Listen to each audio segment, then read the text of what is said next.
I think what you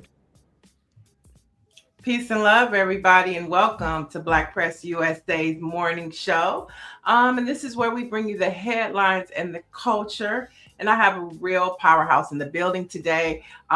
So I want to give a couple of notes about him, but we're going to talk a lot more about him through the show. He's the chair of the Political Science Department at Virginia State University, an acclaimed author of Monumental and of When White Supremacy Knocks Fight Back, and his latest book released in November, Nobody's Coming to Save Us. Welcome, Dr. Wes Bellamy.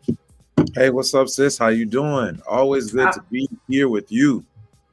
I'm glad that you are here. And like I say, there's so much to talk about when we talk about who Dr. Wes Bellamy is. So we're going to sprinkle it throughout the show because when I was working on the show, I curated it with you in mind. Okay.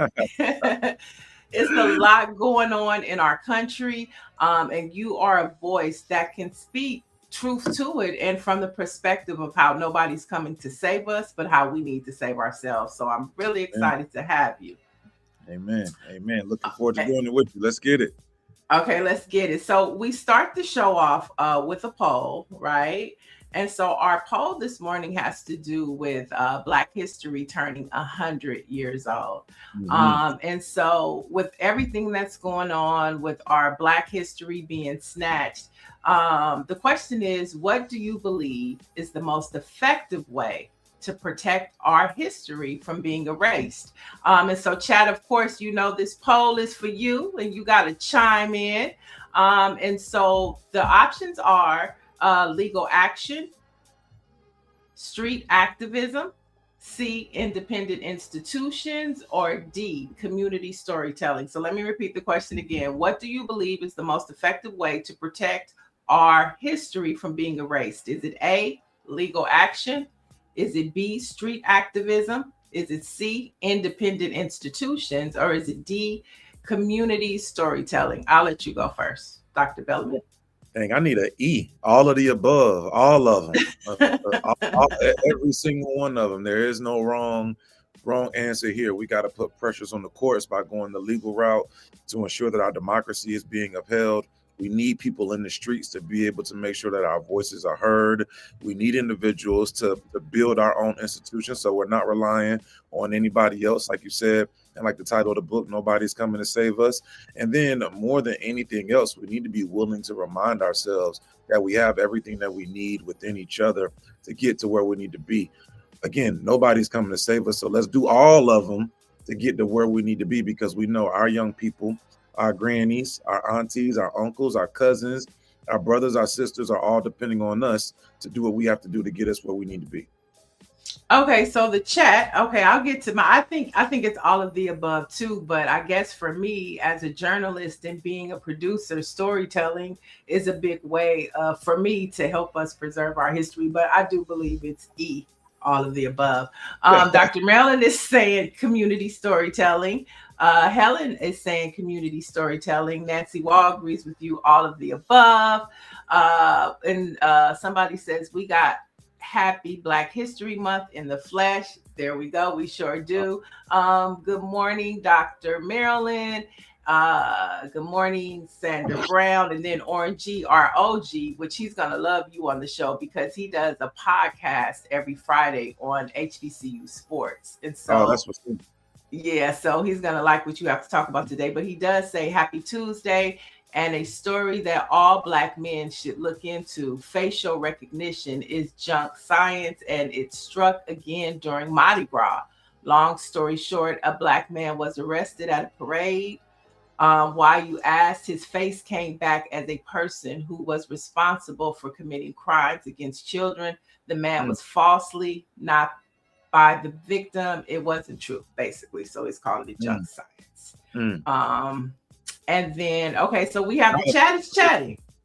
Go ahead. Technology is crazy. And I mean, that, you know, when you look at the advent of facial recognition and these different forms of technology surveilling us in such a wide variety of different ways, some people say that we're in the new version of the Matrix. I say that we've been there, and it's only going to continue to expand. So we got to be careful, one, with how we're utilizing these devices, and then secondly, ensure that we're connecting and looking out for each other to ensure that we're all being treated the right way. Um, can I tell a really quick story, like a 30-second story? Sure, go for it. All right, so not it doesn't have anything to do with facial recognition, but I live in Virginia. I'm from it. I grew up in Atlanta. All my family's from South Carolina, but I live here in Virginia. I've been here the last 17 years. You know, Black History Month, which originally was Negro History Week, was started and founded by Carter G. Woodson, who was the pride of Buckingham, Virginia. Buckingham, Virginia was one of the first free Black spaces in the country. Buckingham is about an hour from where I live in Charlottesville. Still a very proud area. I was just at the Carter G Community Center a couple weeks ago giving the talk. So shout out to Buckingham and shout out to everybody who's out there doing what they have to do to tell our stories and ensure that our history isn't being forgotten. I love that. And of course, the Black Press is celebrating 199 years this year of storytelling. Yeah. 199 years. Good Yeah. Lord. How many years you been around at them 199? 21? No, not 21. Forget you, not 21. Not 21, but close to it. And so you mentioned like 3 cities, 3 states, 3 cities. What's your Black newspaper in Charlottesville and Atlanta and of course Virginia? So in Charlottesville, we have the Vinegar Hill magazine. The founder actually just passed away about a month ago. Rest in power to brother Eddie Ducey Harris, man, a legend there in himself, is currently being led by our brother Sarad Davenport. So shout out to him. In Atlanta, obviously we got the Atlanta Black Star. I mean, you got 15 different Black newspapers. I'm being facetious in Atlanta and in South Carolina. It's a few. To your point, and in South Carolina, where my family's from, in Atlantic Beach, there's a little brother by the name of Malik, or Malik Thomas, if you will, and he has these like, he tells these little stories that he puts out in cartoon form. The name of it is leaving me, but he does them like basically every other week. So I'm forgetting the name, but I'm gonna make sure I get that, then come back to you. Okay, cool. And if you're in the chat, drop your Black newspaper in your community that you read. Let's amplify 199 years of storytelling. And we were talking first. I want to go back to the ring cam because I saw a post about a Super Bowl ad from Ring. What is it? Ring Cam? Is it the Ring Cam? Okay, so the commercial apparently was like, we can go through every house in the neighborhood and find you. That's good. That's just how good Ring Cam is. But exactly. Yeah, there was a commercial for Ring Cam during the Super Bowl saying this, and the content creator was like, if you have Ring Cam, you should get rid of it immediately. And it goes to the point of facial recognition and how technology is also a form of surveillance now for our government, for us. Wow, now that's a crazy one. You didn't necessarily prep me for that before we was talking about that part. So you telling me that the Ring Cam can go through the entire neighborhood and they can look inside your house, they can see what I'm doing at 11:30 at night when I'm at. Well, all right, we're not gonna talk about that. But they surveilling everything and everybody, and they put it on prime time. They paid $1 million to let you know. Now the question is, are we smart enough to hear what they are saying? Probably not. That's just being honest. I mean, the other thing is, I have daughters, man, and I don't know, because I want them to be secured. I want to be able to know where they are, what they're doing, man. But yeah, I don't want them being surveilled. This is crazy, man. 2026. I bet you, when you was telling that story, and then on the back end of the story we just was talking about with Carter G. Woodson, I think about like the ancestors. If they were here, if they could somehow teleport to see everything that's going on right now, their minds will be blown away. Like, right. Like, so how we've come so far, but we're so far going backwards. Just at the same time. Good Lord. Look at your own house. Right, in your own. Be careful, y'all. Be careful. So the chat is chatting again. Helen says Philadelphia Tribune. Sandra Jones says Richmond Free Press. Orange G Richmond says Free Press, what up, though? Orange G says the New Orleans Tribune, and Dr. Maryland says the Dallas Examiner. For me, we have the LA Sentinel, of course. Of course. We have LA Our Weekly, LA Focus, which is about the Black church, and then we have The Way, and it's a couple more, but those are the ones that come to mind. Shout out So to the yeah,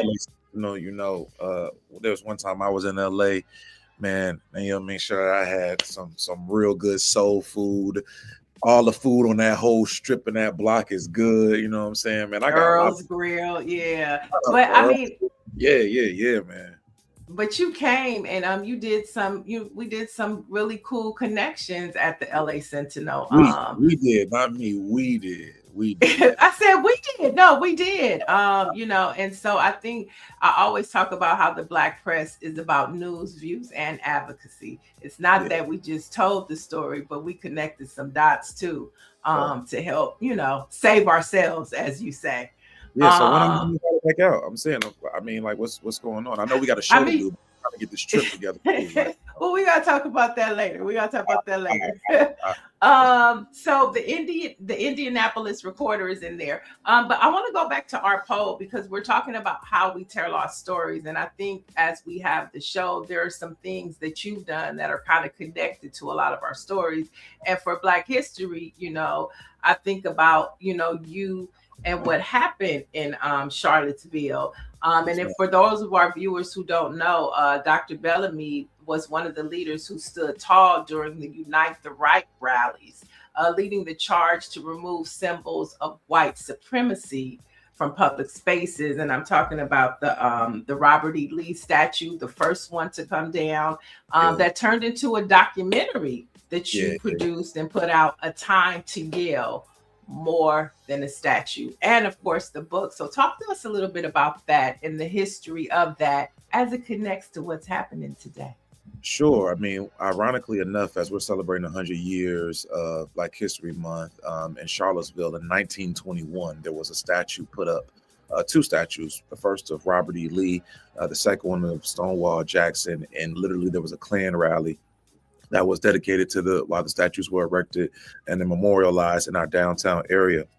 One of the statues, the Stonewall Jackson statue, actually had a Black neighborhood. It was sitting in a Black neighborhood. They moved all the Black folk out Weeks Avenue and put that statue there. Robert Lee statue was facing the Black community. So they were being very clear in terms of who they were sending this message to in this quote unquote era of taking back what they believed to be theirs. So in 2016, there was a brilliant, brave young sister. It's oftentimes the sisters who lead in the charge, named Zayana Bryant. She was 14 years old at the time. She wrote a school petition and was like, yo, I want these statues up out of here. I was serving as the vice mayor at the time on the city council. I was the youngest person. So, I'm kind of young and wild. I'm like, excuse me. I'm with the smoke. Let's go get it. Right. Get out of here. And I thought it was going to be real easy, but it was not, man. These white folk reminded me that Robert E. Lee, in their opinion, that dude right there, I had some white folk tell me that he was the greatest person to walk the earth since Jesus. So that let you know what we was dealing with. And Robert E. Lee, for those who don't know, was the leader of the Confederacy, the general, world-renowned general in that regard. But long story short, they told us we wouldn't be able to do it. The statue been up for 100 years.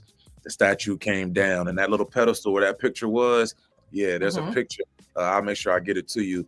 The statue came down, and in the end, I was standing on the pedestal. I'm the only person to ever get up on that pedestal before it was removed by another Black man. Shout out to my guy, Devon Henry, out of Richmond. So, we make Black history every day, and it's not about me. It's about us, the community. We all rallied together, got them statues up out of here. A lot of white folks, white supremacists was mad. They tried to come to Charlottesville, create some havoc, but we got them up out of here too. And we still standing and they not, and the fight continues. And you have a documentary. If anybody can go, how can people watch A Time to Yell, More Than a Statue? Yeah, we got some real good news. I can't say it right now, but y'all got to bring me back. Y'all gotta bring me back in the end of the And how month. long? Oh, the end of the month. Okay. The end Okay. of the month, you know what I'm saying? Say We got less. some big announcements. It might be next week, you know what I'm talking about? But hey, y'all gotta bring me back so we can make sure y'all can find out where you can watch A Time to Yell more than a statue. I'm telling you, it is one of the best things that you're gonna see. I'm not saying that Now just because remember I've seen it. I Remember know I you got to saw it see first. it. You saw it first. We came out in the LA and we premiered it there. My sis came out, she checked it out. We've been winning awards across the country, man. I'm telling you, it's a really good doc. And you know, more than anything, it's not a doc about me. It's really about how community rallies around each other, how people from different communities can come together and support each other, and then also Mhm. how we lead and work in different ways. So it's dope, and I can't wait to tell y'all about where you can find it at the end of the month. Yeah, and I love it because like you said, um it really is talking about and speaking to community, which Yeah, I went into it thinking, okay, I'm going to see, the planning of the rally but it was really about community, and I loved how you put that twist on it. yeah. Shout out to my girl Dawn Montgomery. We had a screening out in Atlanta. Dawn, she's Okay. big Black Press. Dawn held us down. She moderated the talk for us. So shout out to Dawn as well. We've been taking it across the country, man. Been really, really well received. So thank y'all for the support, and I can't wait to tell y'all more about it soon. I can't wait either. All right. And so we're talking about Black newspapers. Some more of the Baltimore Afro has come in. And so let's talk about a story from the Philadelphia Tribune, Mm, which is a Black press affiliate. And yeah, it's telling the story of the 9 slaves who toiled for George Washington at what is known as the President's House in Philadelphia. And this comes as workers from the federal government and the National Park Service recently stripped informational panels about the 9 at the memorial following an executive order from Donald Trump. Now, the city has since filed a lawsuit against the federal government for breaking the contracts. And saying that they should have, if within the contract there was a communication to where the federal government had to communicate with the city before they even messed with the exhibit. Of right. course, Trump and them didn't notify the mayor, didn't notify the governor, just went in and stripped the panels. And the judge noted that some of the panels exhibited damage. Mm-hmm. Okay, just Mm-hmm. stripping our stuff, and called for the Trump admin to securely store all removed panels and mitigate any damage. So not only did they just strip it, but they did it carelessly. And I think it's important, Wes, that we say their names. And I'm talking about the 9 slaves whose names and stories were told and they were just stripped away, and disregarded. So let's say their names: Austin Christopher, well, Austin, no last name, Mm. Christopher Shields, Gills, Hercules, Joe Richardson, Mo, Ani Judge, Paris, and Richard. Mm. Those are the 9 stories that were told in the Washington House that the Trump administration just stripped away. What's your response to that? Well, a couple of things. I mean, one, 45, 47, he don't give a damn about none of us, and he really don't care about anything other than lining his pockets as he's the biggest grifter in presidentship. My bad, we're not talking about that. All right, so in this particular part, right, I think the cruelness and the efforts in which this administration is looking to go to be able to remove historical facts pertaining to Black history, specifically during Black History Month, should be another eye opener for those who aren't paying attention. Now, there's two parts to this, in my opinion, though. One, they can try to strip our plaques and our monuments, but they can never strip away our stories. And that's why it's Mm, important for journalists like yourself and the Philadelphia, everybody out in Philly in the Black press, and those across the country, telling our stories and reminding our folks of, again, what it is that we went through. And as you see on that picture right there, I am free now. Listen, we always going to be free in our hearts, and we owe it to our ancestors to continue to tell these stories. But there's another part. I know I said two parts. Here's the third part. The stories can't be told in a vacuum. They can't just be mm, told on shows like this where we're talking to people who are already aware of what's going on. We got right. to be willing to go out in our communities, go out and speak to our young people, have young, comfortable conversations, and reminding them, whether they want to hear it or not, about this is what happened here. We actually talked about this particular a story in my class on Monday, Mm, in regard to a larger story about how these different artifacts and our stories as a whole either aren't being told or they're being misrepresented. And you would be surprised how many of these 18, 19, 20-year-olds had never heard of any of this stuff. And when I was asking them, well, right. why y'all think y'all don't know this? Because it's not on TikTok. And they're like, well, nobody, no, I mean, we just don't know. Like schools, they were teaching us about standardized learning tests and how to pass the test. We weren't getting this kind of information. So if there was ever a time for us to have a real tangible insight and pass on stories about what's transpired in yesteryear, because it could be happening today, it is now. We got to be willing to take the challenge, not just on TikTok, not just Mhm. on our, but in person with our people. My Right. bad. I might get, 100%. might get German in there, but yeah, yeah, I, lo- I love it. And shout out to Sherry Stone, the staff writer from the Philadelphia Tribune, who wrote that story. shout out And to you. then yeah, shout out to her. And one of our chat people in the chat, Helen says, Ani was able to escape Washington, tried to get her back until he died. Until he died. Uh, Yeah, that's the one he kept going after. I mean, don't get it twisted. George Washington was a treacherous, a treacherous individual. You know what I'm saying? It's the same individual who took out the teeth of of other individuals who were enslaved and put them in his mouth. This is the same individual, man. He's done a lot of treacherous stuff, but he's only done what those kind of folks always have done. But we've always done what we've done as well, and that's survive and thrive because we are bigger and greater than any obstacle that's before us. and you said that. I love how, I talk about this a little bit, how Black folks during this Trump administration and everything that he's throwing at us, how we're still finding our joy, how we're Yeah. still traveling, how we're still, preparing to release documentaries, writing books, and just figuring it out like this too shall pass. Yeah, because that's who we are. We always figure it out because the ancestors have conditioned us, trained us, and us within our bones and our spirits to fight back. We've never just lied down and accepted what's given to us. We've always found a way to make a way and continue to thrive in just that. And we're going to continue to do that. Hmm. All right, let's head to a You sounding HBCU. like an old grandma. You You know what? You know what? Look, don't point it out. Nobody might not have caught that. my bad, my bad. Next story, my fault. So, okay, next story. A Florida. Let's go to a HBCU too. At Florida A&M University, a college of law students says that administrators asked her to remove or alter the word "black" from Yeah, promotional materials for a Black History Month event. So her name is Aaliyah Stewart. She's in her final year of law. And she told News 6 in Orlando that campus staff flagged several words during the approval process of her event or the law school event.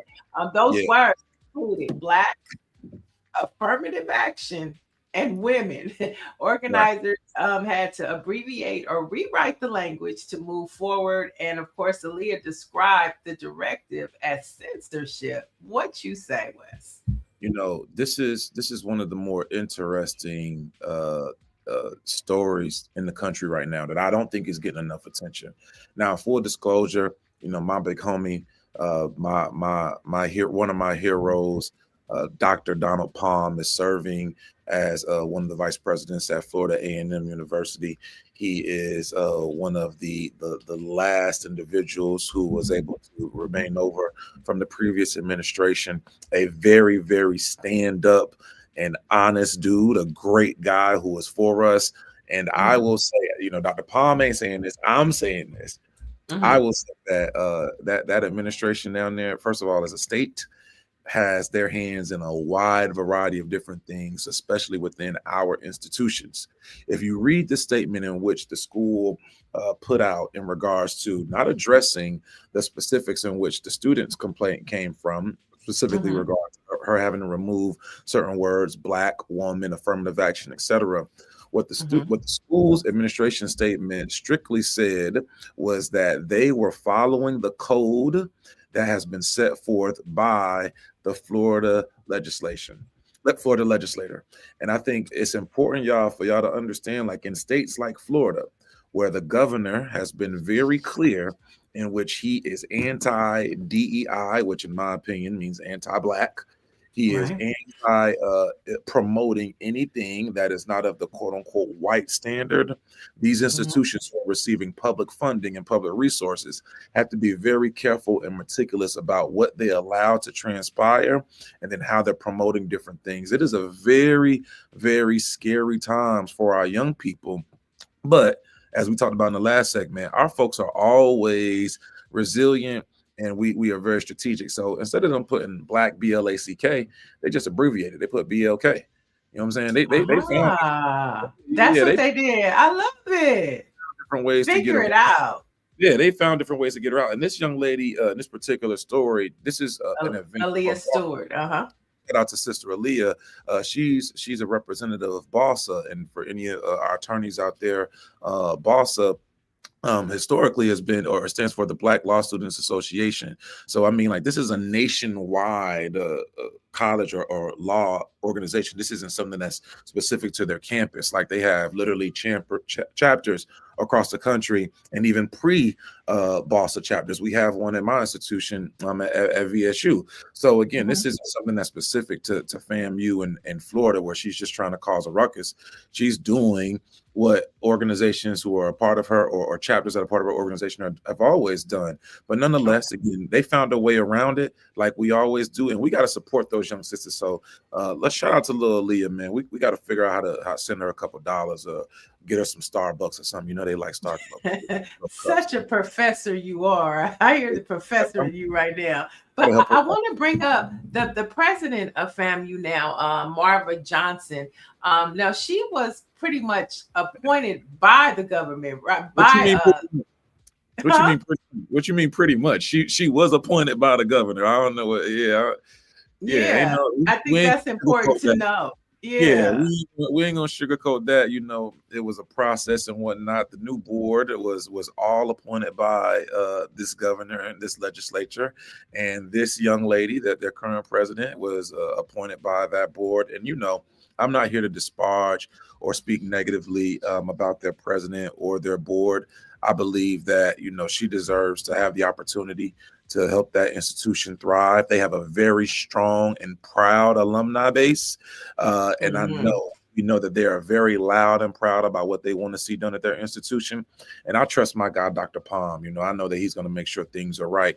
But they're in a very tough situation, man. Not trying to be. You're at HBCU, historically Black college and university, Right. but you're having to adhere to a state legislature that has made it very clear that the values and principles of your institution isn't necessarily something that they want to promote. And you know, I just encourage everybody in Florida to move to Virginia.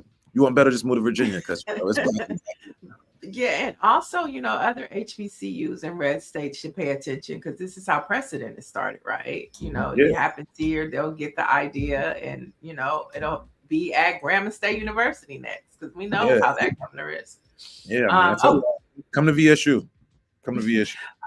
all right, let's talk a little bit about the changing of why this Trump ad man might be nervous, right? Which we all know. We all knew this story, but it's coming to light. For the first time in US history, births to racial and ethnic minorities now make up the majority of newborns in the United States. Now, the study revealed white births at a 49.6%, while other groups taken together, including Blacks, Hispanics, and Asians, make up 50.4% of all births. Now, this data came because they examined national birth records, data of roughly 33 million births, and they also used detailed files from the CDC. And this comes from the Zucker School of Medicine, and it was led by researchers and professors like yourself. This is something that we knew, but for it to be coming to light, how do you think this plays into how the Trump administration is moving? They scared. They scared. Hey man, people have been talking about this for a little minute now. The country is not going to be lily white like some people think it's going to be. There's a lot of intermingling, if you will, going on, and them skins is darker. The blacker the berry, sweeter the juice. From Right. Boricuas to the Black brothers to you name them, back and forth, man. Now we darkening up this nation, and that's always made individuals scared. And now the data is showing that we, and I say we, I mean all of us, are indeed leading the country in terms of the amount of births and people coming out of these fine young ladies' stomachs. So, I think the administration, well, that's part of where they come from. Anyway, listen, the administration as a whole, right, in all seriousness, I think is utilizing a wide variety of different tactics to be able to try and sustain a little bit of power that they have left. There's no coincidence. It's not lost on me, and it shouldn't be lost on us, that when we see some of the tactics that a particular party in the country is using to try and gain and manipulate seats, to try and find different votes, to try and rig elections, in my personal estimation, it's no mistake that they are trying to do those things while data like this is coming out showing how the country is becoming a lot darker and browner, and people are trying to work together in different ways. Now, let's just look at this picture there in itself. Let's read it again. For the first time in U.S. history, white births dropped below 50% of total births, indicating a significant demographic change. And that demographic change for them, again, symbolizes and points to power being lost. Right. And what we've seen now across history, whenever white folk feel as if power is being lost, there has been black lash. And right now we're seeing black lash and brown lash. So we got to be diligent and vigilant in the way in which we address and attack these upcoming strategies. Because if we're not there and we don't address them, then they're going to find another way to try to take us back to yesteryear. Right. And we know that they knew this back with the last census, right? In 2020. That's why Donald Trump did everything that he could to change the director, to stop the process, because they're trying to suppress this information. And that's how you get a Project 2026, and that's what they're doing. And so we got to pay attention to this and figure out strategically, to your point, nobody's going to save us. So strategically, how do we use this information to maximize, our organizing, our whatever we need to do to change what's happening in our country? I agree. Let's talk about Gen Z real quick. Okay. So this story right here, I mean, you're dealing with a lot of Gen Zers, Mr. Tell me about it. Lord, so let's talk about it. Gen Z has become the first generation in history to score lower IQ tests than their parents. Now, Gen Z is the first group to ever score lower than the generation before them. They're declining in attention, memory, reading, and math skills, problem-solving abilities, and overall IQ. Now, Dr. Jared Horvath, a former teacher turned neuroscientist, revealed that the generation born between 1997 and the early 2010s has been cognitively stunned by their overall reliance on digital technology in schools. Now, Horvath, I actually seen his testimony, shared this information with the U.S. Senate Committee on Commerce, Science, and Transportation. As a professor, do you agree or disagree? Can I plead the fifth? Ooh. Can I plead the fifth? No. I will say this, right? I think that it is important that we encourage our young babies to read. One of the things that we talk about in our class, like in my students, they will tell you, like every class, I remind them that they're revolutionaries. But I remind them that you can't be a revolutionary if you don't read. And reading is the cognitive skills in which you develop, the attention that you develop, the way in which we're able to mobilize, plot, plan, and strategize comes from us being able to spend time together reading and then writing.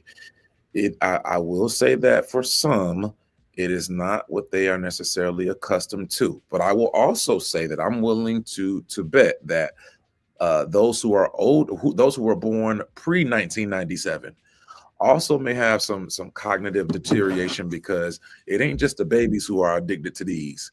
It's all of us. So, Right. it's easy sometimes for us to judge the young folk and say they're not doing A, B, and C. But shoot, I looked at well, I ain't gonna say who, but I know somebody who's a little older than me, and I was talking to them the other day, and they was glued to their phone, and they've been out of college a long, long, long time, and they too are addicted to the phone. So I mean, it's not just the babies. In this era of instant gratification with TikTok, Instagram, YouTube Shorts, and so forth, the attention spans are indeed shorter. But I think that Mm-hmm. for all of us, we have to be more intentional again with ensuring that we're instilling wisdom, knowledge, and then modeling how these young folks should be doing what they need to do. Part of the reason why I wrote the book and gave a copy to every one of my students was that, and it's mandatory for them to read it to pass the class, so that I know they could read something. Like, we just got to model those things. I'm sorry, I Right. cut you. No. I just wanted to jump in the chat. The chat is saying because they don't like to read and find it difficult to critically think. Mike V says, well, it doesn't help that platforms like TikTok are creating brain rot. And then Gina Stewart is saying, take time to read Telegram newspaper, Wayne County, Michigan. That's right. Keep dropping those Black newspapers in the chat. I think everything that you're saying, and even for me, my attention span is short now. Like to watch a movie. Think about how hard it is to watch a movie now. And not Because pick up you're your phone. right. And not, yeah. And then have to keep rewinding because you get so caught up on your phone for 15, 20 minutes and then you miss the plot of the movie. I mean, that's real, and I appreciate your transparency and your honesty. I think that you ain't the only one. It's all of us. I mean, or many of us. I'll say, we ain't gonna say all, because some people say don't make generalizations. I would say majority. I would bet on majority. Overwhelming majority of us. Now, we ain't got no scientific data. We haven't done a poll or conducted any research, but I'm willing to bet the majority of us have shortened attention spans. Hey, can I give a quick shout out real quick? Sure. Yo, man, my brother from another, man, my man, Victory Martin Yaboa. Yeah, I said your whole name is in here. West African. That's my man. That's my college roommate. That's my brother. He's actually finishing up in his last couple of years of becoming a doctor up in New York. I'm so proud of this brother. Yo, man, love, Vic. Good to see you on here, man. I love you, and I owe you a trip next time I come to New York, fourth quarter. Okay, good. And don't let this be the last time. Wes ain't got to be here for you to tap in and get this good Black news over here. That's true, you know what I'm saying? But y'all gotta have me back. You know what I'm saying? I have brother back.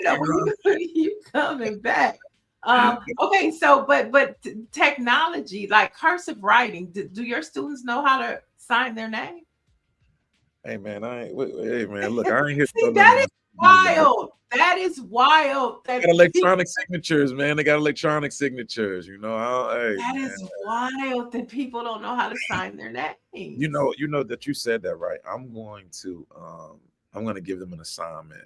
Probably some of them are watching right now because I posted this on my IG. But I'm going to give them an assignment next week to see how many of them know how to sign their names in cursive, unless or write a full sentence. You ask a paragraph. I want a paragraph. No, make it a paragraph. Okay, so in Gen Z's defense, right? What is the benefit of them knowing in 2026 how to write in cursive? What's the benefit to them? I'm not saying I don't understand the benefit, but I'm asking, like, if we had to ask them, because that's something they'd be like, Dr. B, why, Dr. West, like, why do we need to know how to write in cursive in 2026? Because you never know when you're going to need it. You never know what you need until you need it. That's what the elders would say. I don't disagree, but I'm saying they got Adobe paragraph. They got Adobe electronic signature and all of that, man. Yo, the brother at the bottom of the comments. Did you see what he said? Shout out to Mike. Mike said, for the same reason a lot of sisters can't cook because they eat off of Grubhub and Uber Eats. Hey man, we ain't gonna turn this into no gender war, bro. What you talking about? Because I cook. Yeah, I cook all the every sister time. I know and deal with, man, you know what I'm saying? They could throw down, man. You got to come to the I South, could brother. Like, cook, yeah, okay? tell her. I go grocery shopping. I cook. I have There you eggs go. in my refrigerator, okay? Yeah, yeah. I I mean, have Michael milk. I Carter. have the basics, okay? Michael Carter makes a good point, though. I will say, he said, "Good morning." I think the use of AI too could be "quote unquote" dummying down this generation. I mean, we have a Mm. lot of conversations, and it's mandatory in my classes. They know you use AI, then I am failing you. Like, is you have to be able to think critically and be able to write with your own Ooh. in your own words. So, hey, I won't say that AI isn't a tool that a lot of people use. I think in some regards, some people use it for the right reasons. Some people use it lazily, but Mhm. we got to work through it. We got to work through it. Yeah, Dr. Merlin says, I taught both of my boys, my youngest is 18, how to write in cursive. His friends are impressed. Mm. Shout So, out to yeah, Dr. so right. So these are things that, you know, we know about, but the younger generations take for granted, or they don't even think about it all. Just like something like a landline. What is a landline to them? Or What is a landline? Wait, what? A what? is that, I'm pretty sure your mother has a landline. Definitely had the landline, but I mean we might be some of the last. Well, they still have landlines. They're still landlines. But I think that that's the beauty of a Gen Xer, and I know you're a millennial, right? Yeah, Are you a yeah, yeah. millennial? Yeah, And I'm a Gen Xer. I think that we were the cusp of, knowing what, drinking out of a water hose, having a landline, knowing what to dial the operator. Remember when you had to dial the operator of 411? You don't now remember you that? now you're going a little far. You're going a little deep in the You bag. don't know that? I, Well, see, I, my chat is Gen X and baby I boomers, do. so they I, know about that. nah, I remember you had to dial zero. Hey, operator, I'm trying to get in contact with such and such. Mr. I'm trying to Telephone Man. Okay, now that's a little before me, but the remix is No, good. I watched the documentary. I watched the Bobby Brown and the New Edition documentary. So yeah. Yeah, all yeah, good. see, Destiny says, I got you, Sister Niel. I remember. Yeah, Oh my God. Mike V says, Brother West, years after the Charlottesville protests, how has the community evolved, especially with this current administration? On a brother, man. serious note. Yeah, on a serious note, brother, that's a great question. I will say that we have made leaps and bounds. Are we perfect? No, there's still a lot of work to be done, but we currently have a black mayor. Shout out to my brother Juan Diego Wade. This is coming on the heels of our first black female mayor. Shout out to my dearest sister, Nakaya Walker. So we've had black mayors now for the last 6 years here in Charlottesville. We got a black superintendent. We got a black city manager. Black superintendent, shout out to my superintendent Gurley. Black city manager, shout out to my guy, Sam Sanders. That same young sister who wrote the petition, Zayana Please. Bryant. She's now serving on the school board. Shout out to Zai. She Oh, just won okay. the school board election. So I mean, there's a lot of strides that have been made within the community. However, you don't overcome 200 to 300 years of oppression in the land of quote unquote Thomas Jefferson in a 10-year period. So we're still working to fight back against inequities. What I will say was I see us using our voices to speak up about different things in ways that definitely weren't transpiring before. And Mhm. that makes me proud. And I will say also, there's a lot more people who are speaking up, fighting, leading events, doing different things now than we had a few years back. So we're coming along for sure. That's good to know. Let's move to another story, which is a resource that your college may use, or even you. One of the CIA's oldest and most recognizable intelligence publications, the World Factbook, it's just gone, y'all. It's Come gone. on. So the World Factbook served the intelligence community and general public as a long-standing one-stop basic reference about countries and communities around the globe, assisting teachers, professors, librarians, and of course journalists. Now the site disappeared on February 4th, leaving students mid-season and researchers without a trusted source, and the free resource provided basic information on countries, populations, economies, governments, and geography. So it's just gone. Yeah. And Do you know about this source? Wait, did you know about this source? Yeah, hell yeah. We use World Fact Book. I mean, in the world, the wildest part is that there was no explanation. Just like I remember what was it? It was on the 4th. Like it just was gone. You go to the website and you see the farewell message, and that's it. The CIA is the one who really leads the World Fact Book, and like again, they didn't provide a specific reason. They just just say, hey, it's farewell. That's it. Millions of links used in educational settings and like news reports and research projects, they were all broken. Like you couldn't use them anymore. So man, Oh my gosh. So it was deeper than just it disappearing. It was the connection to different stories and resources. Yeah. Oh, wow. And it's unbiased data. Like you're able to compare statistics from country to country, a wide multitude of different things. And again, it's unbiased. And I think there's been a consistent theme from this administration about narrowing information. And in my opinion, removing access to information in different ways. And it's so ironic from the party of small government, the party of we want to be able to be free and expose everything and be able to have as much information as you want, small government, but they're doing all these different things to keep us from being able to have access. It's crazy, man. Our producer Greer says she still has the landline. She wanted us to know that she still has the landline. But no, this is crazy. I mean, and it just started popping in my news feed about what's happening in Cuba. I didn't see that on the news happening, how our government is starving people over in Cuba and taking their electricity. I had no idea. Did you know about that?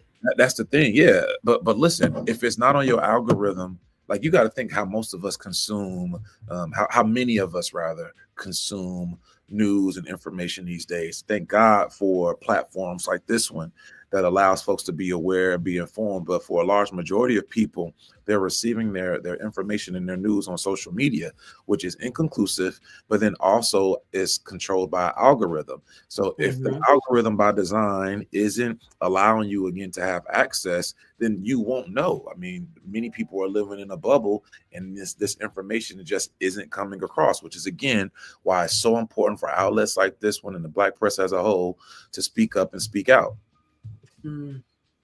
100%. Let's hobble over to an HBCU that is experiencing what Frankie Beverly calls joy and pain. Okay, so last week reference at 9 a.m. is crazy, but go ahead. Let me hear about this. Okay, and if it's 9 a.m. your time, guess what time it is mine? And I'm talking about joy and pain. But Lord, one week before last, he was fired. The next week he came back. Now it's a lawsuit, and I'm talking about at Morris Brown. So on the same week, an independent evaluation, the president came back. We know who I'm talking about, right? The president. Shout out to my guy, my brother, Dr. Kevin James. I'm riding with you 120%. Yeah, ain't no bias news over here. Okay, so on the same week that he came back, an independent evaluation team visited the campus to determine if Morris Brown should keep its accreditation and the vital federal funding that comes with it.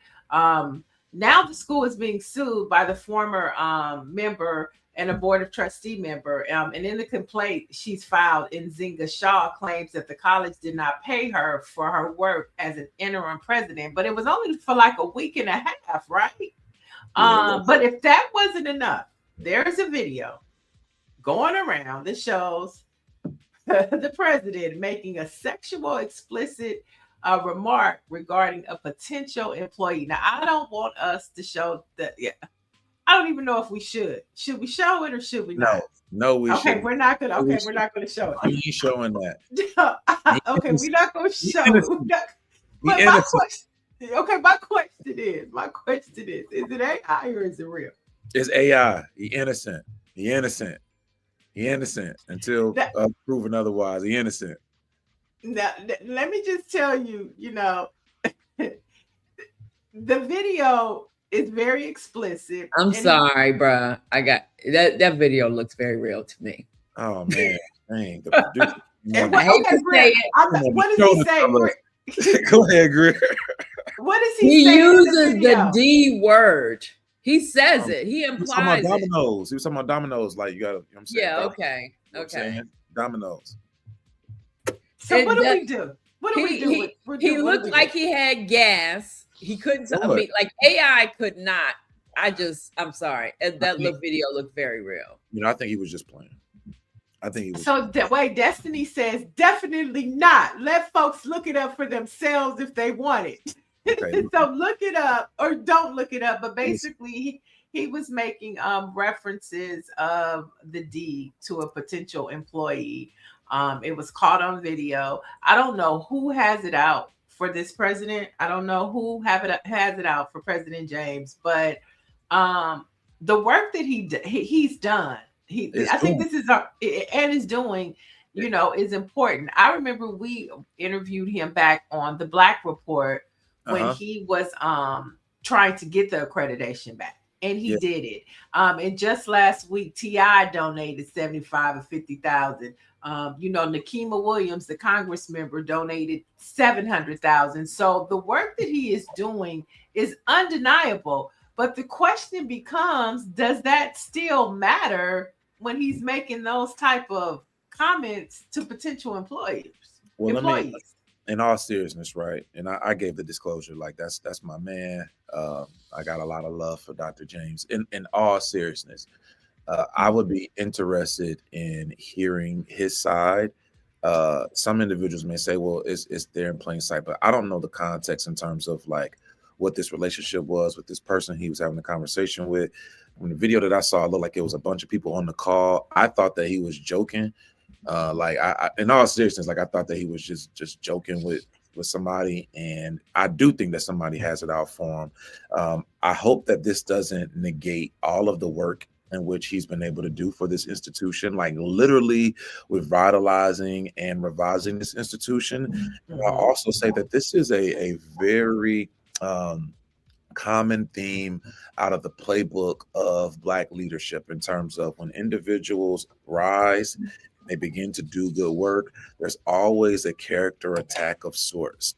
And I just hope that Morris Brown as an institution is able to get through this. Those young people who are at the institution are able to continue moving forward. I mean, it's embarrassing for everybody, like everybody at HBCUs. This isn't just something for Morris Brown. Like it's something that we all have to deal with. And I think that, you know, showing a little patience and grace could go a long way, man. When you're in that spotlight, when you're in man. I think that's fair. It's fair. If you only look at that clip, does appear to be an audience. The context of how it was given, regardless of what the circumstance, it could have been somebody he was in a relationship with or previously had a relationship with. It's not clear. So you know, it may have sounded inappropriate, but if it was a personal conversation with whoever, you know, the number of people, and he, you know, I think you're right.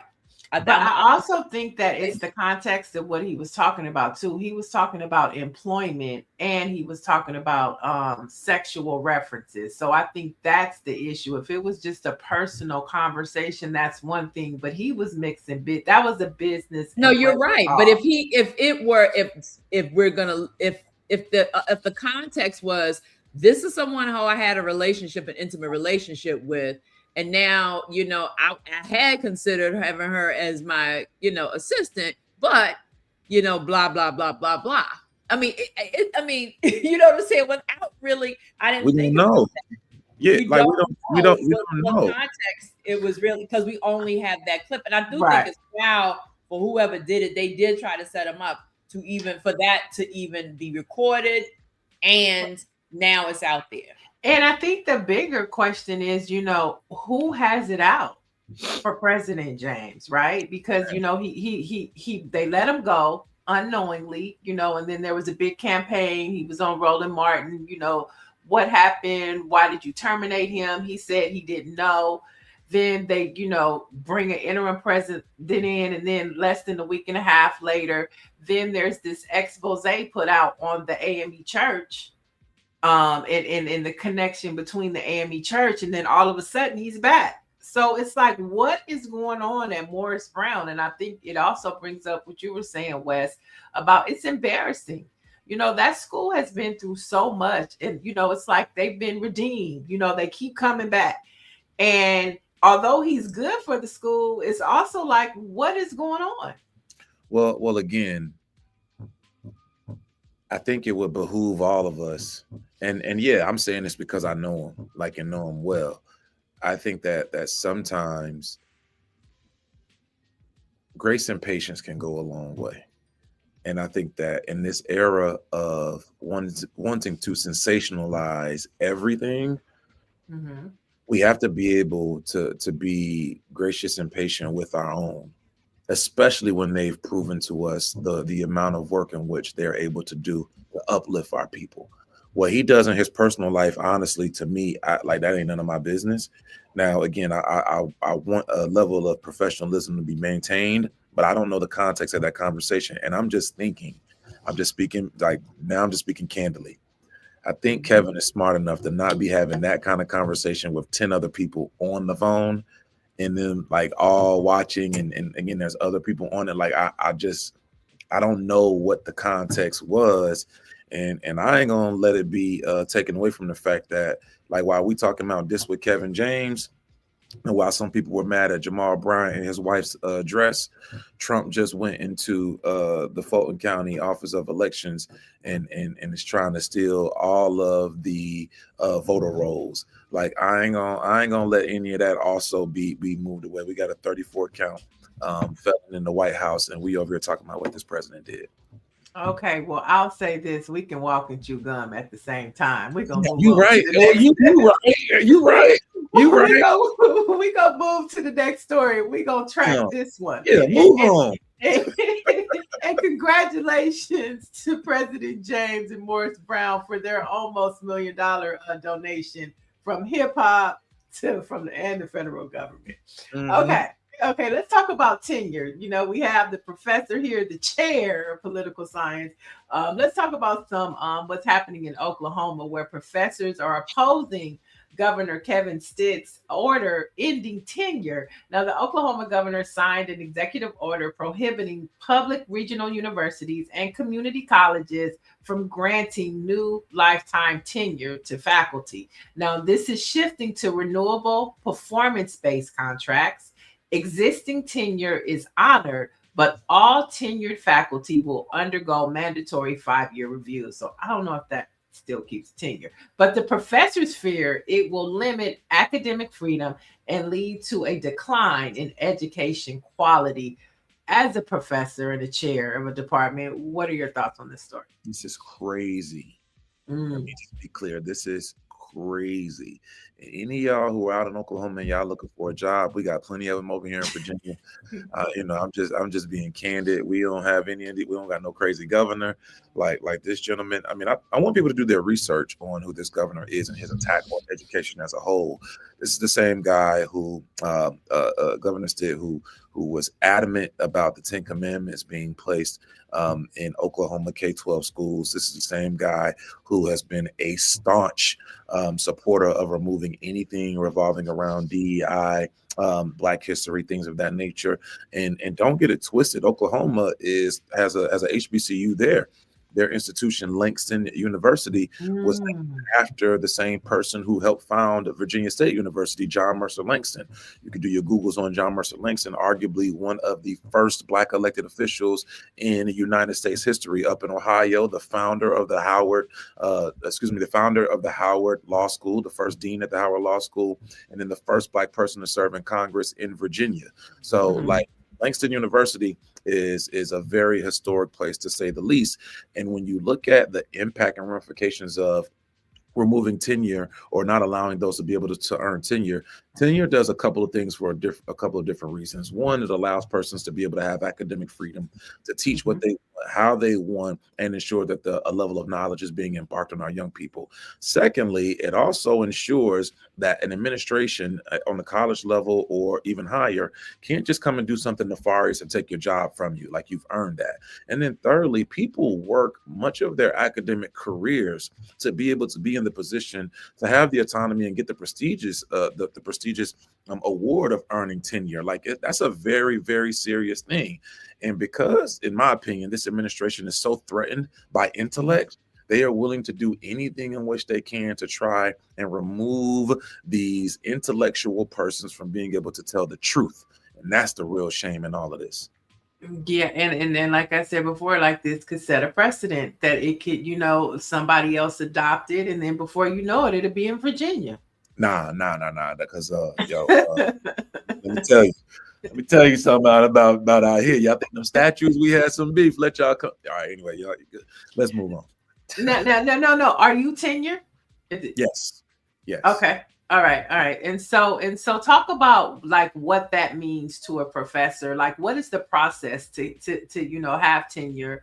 And what does that mean exactly for those who don't know? So you got to go through a couple of different processes, if you will. You have a 3-year review and then a 5-year review, in which you have to be able to compile all of the research in which you've done, show all of your evaluations, be able to have reference letters and person speak on your behalf, whether that be students, administrators, and so forth, colleagues, about the work in which you've done. You then have to present all the work in which you've been able to do. And again, there's a 3-year a kind of midpoint evaluation process. And then on your 5th year, that's when you present to the faculty senate, and then you're granted tenure, if you're granted tenure. And then for other individuals, based off the work in which you've done prior to coming to your institution, you may have had it at another school or in some other capacity, you then get it there. So there's a couple of ways. So it's transferable. So you could transfer your tenure. Depending on if the institution allows you to transfer or to honor your tenure at another institution. More times than not, that does happen because you've already demonstrated the work in which you've done. But it's not something that's taken lightly. Like, you don't just get tenure just by being, a Rudy Poo or coming in your first year or your second year. No, you have to have a strong academic you have to be able to show a strong academic track record to be able to earn this prestigious award. So for him to arbitrarily believe that he has the wherewithal or the academic prowess to just take it away is something that I'm very disappointed in, but honestly doesn't surprise me from that administration in Oklahoma. And I'm just praying for all the folks out there in Tulsa and Norman and other places who are working hard to ensure that intellectual freedom still reigns supreme. And y'all keep fighting, keep your head up, because the natives out there, the ancestors are working with you and riding with you, and the Black folk who are out there doing the same thing. And so my last question about that, do you go under review? Or is like once you get it, it's just done? No. I mean, when you get it, that ain't it. You know what I'm saying? Like, so you do have a review. So him saying that, a mandatory 5-year review, that's pretty standard. Yeah, I think that, I mean, in order to get the standard, you got to have the 5-year review. In order to get the tenure, you have to have you have to be able to go through the process to get tenure.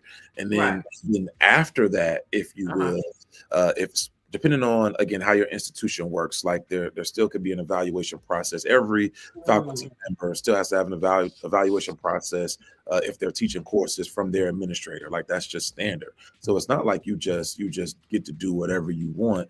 And again, man, I just really think that this individual isn't truly aware of how the academic process works. And it's disappointing, to say the least. All right, let's talk about something that you love. Yo, my man in the comments said you have tenure as a janitor. That's crazy. He tried to troll me. Work has dignity. Hey man, that was funny. That was funny, bro. Much respect, man. Much respect. That was funny. Let's talk about something that you love and are passionate about. Let's talk about some basketball and HBCUs. Now, for the first time in history, 4 of the top 40 scorers in all of college basketball are currently playing for HBCUs in the SWAC. They cooking. They all from the SWAC? 4 of them. 4 of the top 40 are from the SWAC. 4 of the 40 yeah. And so the standout Jackson State's Deshaun Ruffin is leading a conference that used to be football first into a basketball powerhouse. And then the takeaway is the prime effect didn't just stay in football. It brought the eyes and the scouts to the hardwood too. And so you have 4 of the top scorers. You have the prime factor. And then what are your thoughts about HBCUs and basketballs before we get to something that you're working on? We're going to talk about that, but I want to know your thoughts about this first. Well, I think it just goes to show that, HBCUs have high quality product in the classroom as well as on the athletic fields, from football to basketball, softball, baseball, volleyball, and so forth. We produce high quality individuals and work as a whole. So, I'm very proud of these young people. Shout out to the 4 players representing the SWAC, leading the country and scoring 4 of the top 40. Man, I think that is absolutely insane. Much respect to all 4 of those young brothers. And again, that SWAC tournament that's going to be taking place in Atlanta in March, man, is going to be one that you do not want to miss. And you're talking about the Black College Invitational Championship that is produced. Well, before they get to that, that's our thing. Before they get to that, they have their own conference tournament. Shout out to the commissioner, the Honorable Dr. Charles, man, who is also serving as the chair of the NCAA selection committee that picks all of the teams to go play in the March Madness tournament. He's the chair of that committee, man. The SWAC commissioner is doing phenomenal work. Shout out to Dr. Charles, as well as the MEAC commissioner, Miss Sonia Steele. She's doing great work as well. And I can't leave out CIAA Commissioner Jackie McWilliams, as well as the SIC Commissioner, my dear brother Anthony. So, the HBCU basketball, HBCU football, but since we're talking about basketball, is in good hands. And what I was alluding to was prior to the NCAA tournament and the BCIC, which we're going to get to, there are conference tournaments that you have. So the SWAC will have their own conference tournament down in Atlanta. I went to it last year. Phenomenal basketball. And then the MEAC will have their conference tournament in Norfolk, Virginia. Both will be taking place in early March. And then that's going to be leading up to, the big dog, the Black College Invitational Championship. But I'll let you roll that out. You know what I'm saying? I want you. Let's talk about the Black College Invitational Championship, which is something that is produced by you and your team. Tell us about it. It's my baby, man, as if I didn't have enough jobs, but, we were able to create what's called the Black College Invitational Championship. Last year was our first year. We kicked it off in Charlotte, North Carolina. And here's the thing. We recognize the fact that HBCUs have high quality basketball, as we just talked about, but we don't always have the opportunities to go and play in the NCAA March Madness tournaments on the Division I and Division II levels, the same way in which other conferences do. So, for example, you take a school from a PWI playing in what's known as a quote-unquote Power 5 conference. Those schools could have great years and they don't win their conference tournament, and they're allowed to go play in the NCAA March Madness, where more times than not, our institutions don't get that same opportunity. So we created our own HBCU March Madness tournament. Last year was in Charlotte, North Carolina. This year is going to be at Virginia State University to highlight our players and allow them to continue playing postseason basketball. Now, last year we had 8 Division II schools, teams from the CIAA and the SIC. This year we're going to have the D1s playing, and this is going to take place on March 25th through the 29th at Virginia State University.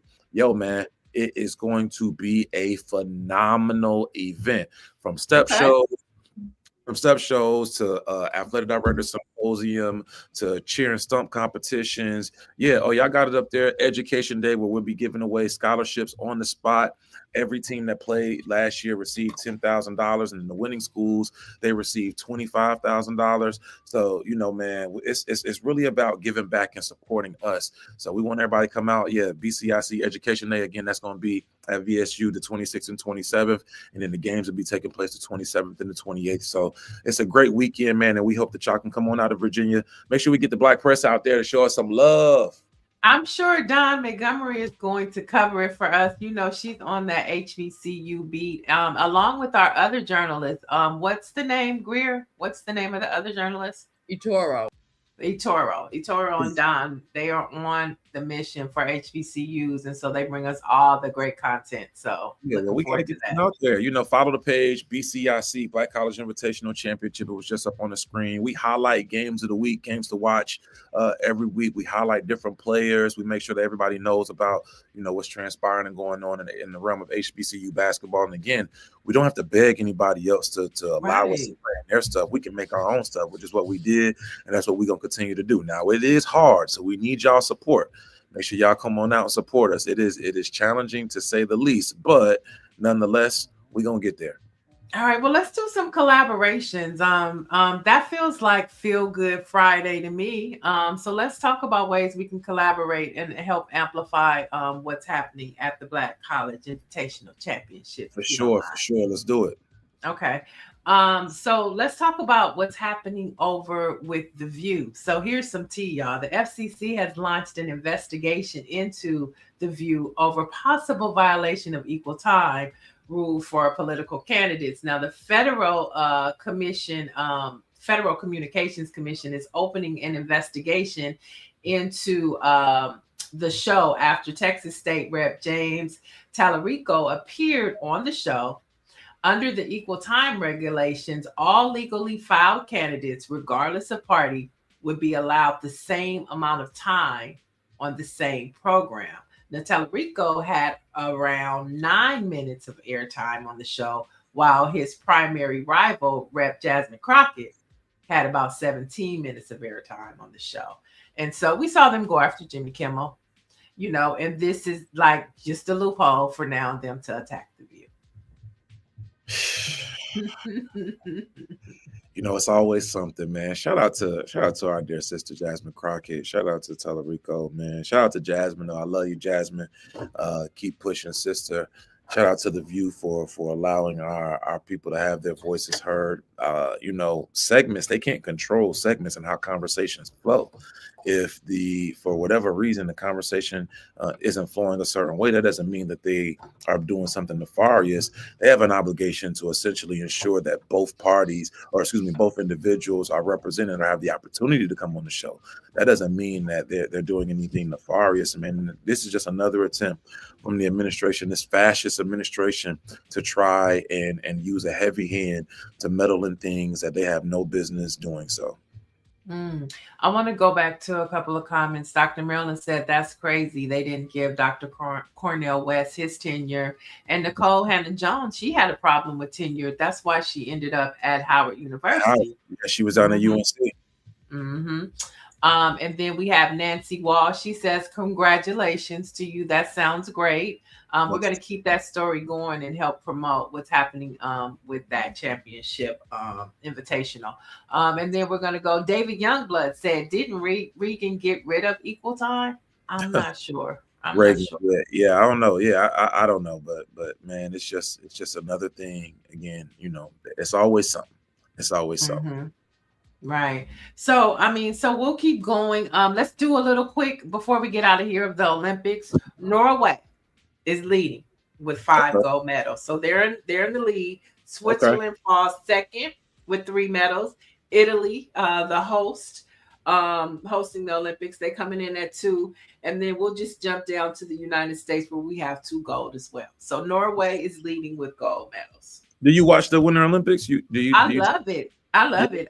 Italy is winning a total with 10. Italy has 10 gold medals, followed by Norway with 9. And our total is 4. So still early. Yeah. How about you? Do you watch them? I watch basketball, but hey, go shout out to everybody that's out there competing. I'm up late watching Laker games. They didn't win last night, but yeah, man, shout out to everybody that's competing. It's a lot of work to be an athlete, so much respect to them all.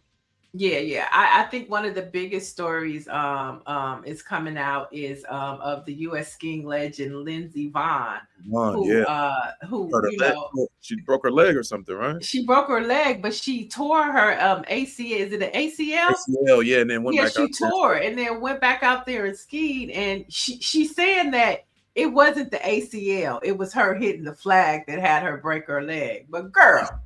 Yeah, man, you got to be a sicko to be an athlete at that level, and man, wish you a speedy recovery, young lady. Get some hot chocolate, some tea, put some rubber testing on it. You'll be all right. Yeah, and of course the Black athletes, they are growing in numbers, and I love to see like Haiti as well as like Jamaica, who they don't know nothing about snow. Snow is nowhere near the Caribbean.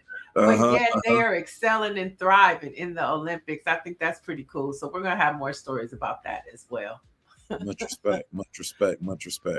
All right. Before we get out of here, we have some Black history facts. You ready? I'm ready. Let me see what you got. Okay, so we're going to start in 2004. Kanye West released his debut studio album, The College Dropout. What's your Okay. favorite song off that? College Dropout, old Kanye. Let's see, my favorite song on College Dropout, probably Never Let Me Down, the record with him and Jay-Z. I think that was a very powerful record. That's probably my favorite record off of that album. I'm gonna do Family Business. Isn't Family Business on this one? Family Business on that one, yeah. And Through the Wire. Through the Wire was like that one right there, and just his story, you know, of the accident. So that was my jam, and then Family Business. Those were my two. Yeah. Okay. Yeah. I'm gonna have to go. I missed that, Kanye, man. Come on back, brother. We know you working through some things. Come on back, brother. Come back home. We know you. Well, he's about to drop another album, I think, this spring or summer. So he'll be back sooner than you know. It's just which Kanye are we gonna get? Yeah, right. And here's a good question, and then because you like Come On Back Home. Now, you know, everybody not always welcome back. So Kanye, with all that's happened, is he welcome back? And why? I'm a firm believer in having patience with our people and impatience with progress. And so you would say that to Candace Owens as well? I think that if you're black, I can agree to disagree with you. And it's my responsibility to never disparage you in public. Now, what you choose to do is what you choose to do. But me, I'm never going to disparage you in public. I'm going to hold grace for you. But I do reserve the right to not mess with you. Now, you know, I can love you from a distance and just not agree not to say any ill towards you because you look like me, and not do any harm towards you because you look like me. But that don't mean that I gotta mess with you, and I think that's important for us to understand. So do you tell Kanye where the bunker is, where the black bunker is, or do you tell Candace? Real, what is up with you, yo? You being too great. I mean, you know, we got being real. That's me though. Like I don't you know what I'm saying? Like I firmly believe that we gotta hold space in the heart for our people, but you know, that don't mean that I gotta mess with you. Now, do I tell them where the black bunker is? How bad is it? Like, is it catastrophic outside and we all about to go? We all about to go. You listen, you live how you live. We letting them know where the bunker is. I'm bringing them. You sit your black. Because you gotta bring the guy that said you have tenure as a janitor. You bring him too, huh? You stay over there in the corner, and I can fight. So you stay over there in the corner, and if you got a line, we're gonna have some issues. But you stay over there because maybe deep down we can bring you back. Lord help. I hope that gets me into heaven. What about Nikki? Okay, since we thought, what about Nikki? Lord, I mean, yeah, if you're gonna bring Kanye and Candace Owens, I guess that y'all stay in the corner. Y'all stay in the corner over there. And maybe you know what can happen. Maybe when we get them in the bunker, we can have an intervention. And we can get them down and we can help them understand the error of their ways, and we can bring them back. Maybe that's actually what they need, for them to come down in the bunker with us, for us to help them understand the harm that they're doing. Did y'all ever think about it like that, sister? And put my Dr. Umar hat on. Wait, David Youngblood said, "Not yet, Nikki. Nikki, not yet." Michael said, "I don't know if you come back to the cookout." LOL. I mean, brother, I understand. Trust me, I understand, and I am conflicted. But you know, the good book says, "Judge ye not." Matthew 7. Yeah. Now you know who I want at the cookout. Judge me all you want. R. Kelly, because I want to step in the name of love. Come sing my God, Lord, and on that note, y'all, this was good seeing y'all. Lord have mercy. Intervention that includes intervention. Hey, but on a serious note, She trying to step. You know, hey, Lord, he needs to be in the corner with a little something around him. Make sure nothing little. Nothing little. That's his problem. He like being around little. He like little. He need to be surrounded by brothers to let him know, hey, bro, we ain't having that. Yeah, put him. Yeah, there we go. There we go. Okay, Yeah. but this is an important milestone. We talked about the Voting Rights Act yesterday, and Dr. King met with President Lyndon B. Johnson to discuss voting rights. But on today, the House passed the landmark Civil Rights Act. Yes. Okay, which was later signed into law on February 2nd of 1964, following a long Senate filibuster. But I thought this was important to pair because civil rights wasn't enough. And we all know that, Lyndon B. Johnson took it out because they just wasn't ready for it. But Dr. King and, of course, the Big Six didn't let up. Okay, right. We got our Civil Rights Act, but we still want our Voting Rights Act. That was just as important. And they pushed until a year later, we got it. And so I think to your point of our conversation today, it's like, you got to keep going. Nobody is going to save us. And that's something that Dr. King knew, that just because we got civil rights, nobody was going to give us voting rights. They had to keep pushing until we got it. And so I think that's a beautiful way to win the show, because the struggle is real, but the love is ours to share with one another. And we just keep pushing. Yeah. I mean, and to be clear, like, you gave a great synopsis, but I want folks to understand like how long that actually took. You know what I'm saying? So listen now, it was passed in the House on February 10th, 1964.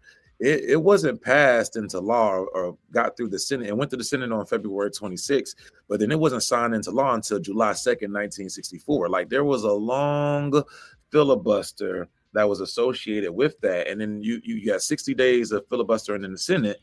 And then again, man, it took some time. And I want you to put like in context, in Virginia in 1901, there was a constitution. There was a constitutional amendment, or a convention rather, that took place in 1901. We went nearly 80 years from 1890 to 1968 without having a Black representative in the Virginia House, the Virginia General Assembly, due to Jim Crow laws, Black codes, voter disenfranchisement, and so forth. So this Voting Rights Act, when it was finally passed in 1964, like, that was a big deal. Subsequently, 3 years later in Virginia, we saw the first Black man be elected to the House of the Virginia General Assembly House since 1890, and then we had our first sister, Yvonne B. Miller, be elected in 1983. So y'all, like, these laws that were passed, they aren't just dates and numbers. And if they were just dates and numbers, these individuals in the current administration wouldn't be working so hard to gut the Voting Rights Act and not pass the John Lewis voting rights bill that's put forth right now. So my bad for the sermon, but just want to make sure we understand the context of that. No, I mean, it's Black History Month. We celebrating 100 years. We got to get it all in. That's and right. The most important thing is it's not that long ago. It's not. It's not. It is not. So I want to thank you for joining us. I'm looking forward to you coming back, because you got big announcements to do, and you got so much commentary. Yeah. I can't wait to come back on here. You know what I'm saying? You give me a little bit more notice, I get a fresh cut. Make that. Right. Well, look, I know Greer's already getting the email ready to get your date. I already know it's happening. Let's make it happen. Thank you so much. For y'all having me. It's always a good time. Salute and show love to the Black Press, man. This Black Press USA morning show is a great one. I had a great time. And again, I hope I can join y'all soon. All right. Peace and love. And you guys, for the latest in Black news, head on over to blackpressusa.com. We'll talk to you tomorrow. All right, Greer, go get your landline.